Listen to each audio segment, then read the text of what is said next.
Kali, hi, Jim Delapine here.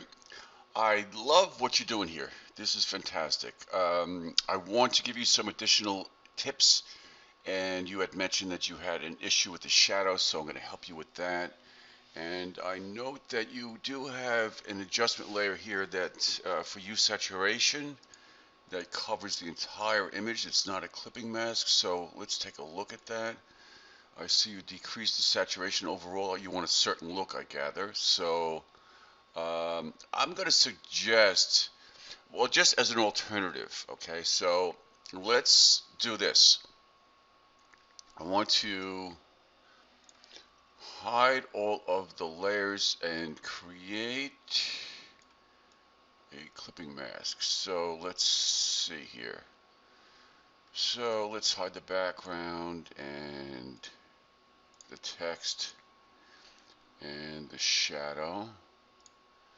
And then I'm going to select the top visible layer and hit Control Shift Alt E to merge everything into one layer, which is what I'd like you to do at the end for sharpening. Okay, but I'm going to use this as a method of creating a selection out of just the character. So I'm going to Control click on that layer. So that puts a selection around all opaque pixels. I'm then going to hide that layer and go back down and show everything again. All right, so now I have a selection. Now, what I'm going to do is go to that hue saturation adjustment layer that's not a clipping mask and select the layer mask and fill that with black. So Alt Delete will fill with the foreground color. So now I've filled that with black. Now the hue saturation is affecting only the background layer. So let me just Control D to delete that, to deselect that. So we can also inverse that. So if I select the layer mask and hit Control I, that will invert. I shouldn't say inverse. Invert the selection, or invert the layer mask is really the better way to do it. So Control I will invert everything. All right. So now only the background has saturation and color in it. So I know you wanted a certain look. But I just wanted to give you this as an alternative. So let's just say you wanted to increase the saturation of the background. Whoops, I'm sorry. Of the background, you would do that, and then invert that layer mask, Control I, so that now you have control over the background for whatever reason. Okay, so there's that as a suggestion. So let me just delete the layer mask so we have that back. Now let's talk about the hat first of all. All right, I see you have an adjustment layer for that. I'm going to suggest that you get more volume in here. It's a bit too dark. So with the top hat layer active, I'm going to click on the adjustment layer icon and select levels, which becomes automatically clipped because the hue saturation adjustment layer was clipped. And now what I can do is adjust the shadow so to bring out some of the detail in there. All right, and that gives it it basically matches the overall look, because how it was before was just simply too dark. It was standing out too much. So for example, if you squinted your eyes, wait, okay. If you squinted your eyes, that black was just too much, too heavy. So now you have some volume in there, okay? So let's now talk about the Band-Aids. All right, so let's do that, and let me show you how to realistically, or more realistically, make it look like this Band-Aid is on the fur and attaching to the leg. So you know that the fur is rather thick, so this would be a little distorted. So let's go to the Band-Aid layer, and I see you have a hue saturation adjustment layer on that for color. And what we'll do is this. I'm going to select the Band-Aid and hit Control T. And wait, let me change my mind about that. Let me hit Enter. Let me Control click on that. I may have to, let me see here. First of all, you need to link the layer mask to the Band-Aid.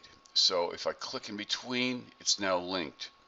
So now if I go to edit, transform, warp, or distort rather, no, I was right the first time, edit, transform, warp, okay. You can then bend the Band-Aid, but that bends the whole image. So let me just hit enter to now control click on the thumbnail for the I'm sorry, it would be for the layer mask, okay? Now edit, transform, warp. Okay, so now you have more control since it's outlining that selection. So now what you do is you can click and drag and kind of like distort this. Okay, and it takes a little bit of playing around. We're going to get rid of that shadow and fix that shadow a little later. All right, so basically what we want to have is make this look like it's coming on top of the fur. And although the layer mask, you know what? I forgot to do something here. See, the layer mask is the issue. So what we're going to do is right-click on this and apply the layer mask. All right, so now it's applied. Now we have a lot more control because the bending was keeping that within the layer mask. So transform warp, and now what we'll do is we can start to manipulate this around. And now, yeah, I may have been not correct about that last statement. All right, so now at least it looks like it's kind of coming down. Let me hit Control H to hide that selection, and well, that hides everything. So that's the end result. So Control H again will show again, and you know you basically want to maneuver this so that it's looking like it's, you know, I'm exaggerating a little bit here. All right, so I'll hit Enter. All right, so now it looks like it's coming down onto the fur and attaching to the leg. All right, and let's just let me see here. Where is that shadow? And that shadow. Okay, so now what we'll do is we're going to go to since this is a shadow, we want the illusion that is coming over the fur. So if you go to the burn tool, all right, so with the burn tool active and the Band-Aid active, the layer active, I'm going to affect the midtones. So this is the burn tool. So basically this will darken pixels. So I've got let me get medium hardness brush, and this will affect the midtones. Okay, again, I'm going to hit Control H to hide the selection. It's still active. I'm going to reduce my brush size and just start to click, click, click. Notice that my exposure is at 48%, so you can slowly build it up. Okay. And now I would increase my brush size for more control, and then do something like that. Okay. So maybe a little bit much for sure. So let me Control Z, Alt Z, back, back, back, and maybe increase brush size, decrease, something like that. Okay. All right. So now the shadow. So let's talk about the shadow. So for the shadow, I'm gonna just select all and delete what you have in the current layer.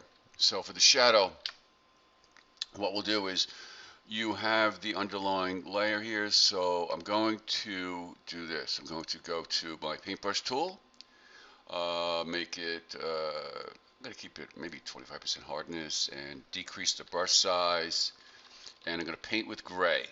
Okay, so now if I click and drag in, okay, I'm basically painting with gray. All right, I'm going to come right to about here, and I'm going to slowly build it up here. Notice my opacity I can decrease also to kind of slowly get more control. So the larger the paintbrush, if it's a soft edge brush, 0% hardness, or I'm at 25% hardness, you get a little more of a blur. So actually let's even get more of a blur by going down to 0%. Okay. All right, so now we're going to fool around with the brush. So we have, let's see, this here is, let's see. So now what we're going to do is we have a texture in here. So let's select a brush that has a texture. All right, maybe this brush here, 14 pixel, and it's not a scatter brush, but it's a textured brush. Let's try 24. Okay, 24. All right, so now I'm still painting with gray, and I'm also making sure that that's in multiply mode. And now I'm just going to click and click, click, click, click, click, click here. I can click and drag. All right, so you slowly build. You're basically painting, all right, but you're creating a shadow here. So this will ground the Band-Aid to the fur. All right, so something like that. All right, I mean, I'm not too crazy about that. I mean, I could go in and eliminate some of that. I mean, you could either create a layer mask, and let's create a layer mask for that, and delete some of it. So I can go in there and get rid of some of that using the same texture brush. Okay. All right, so it's a slow build up. All right, so there you go. So that's pretty effective. All right, and let's see what else. The other thing is the shadow. Let's make this shadow a little more dramatic. You have a lot of drama in here, so I'm gonna create a new shadow here. Let me just hide that. Go back up to here and control click on that layer I created, and come down to the bottom here again, and where your shadow is, I'm going to create a new layer, and I'm going to fill that selection with gray. Alt delete. All right, we don't see it because it's hidden underneath the character. But now if I hit Control T and then go to my Control key and pull that down. All right, I'm starting to see what's going on here. So let's just say I pull it somewhere like this. All right, I'll hit enter to apply it. I'll put that into multiply mode. And then what I'll do is go to my selection tool and put a selection around the top of that shadow right down to where the horizon is for the floor. Then hit Control T again, and then I can distort that.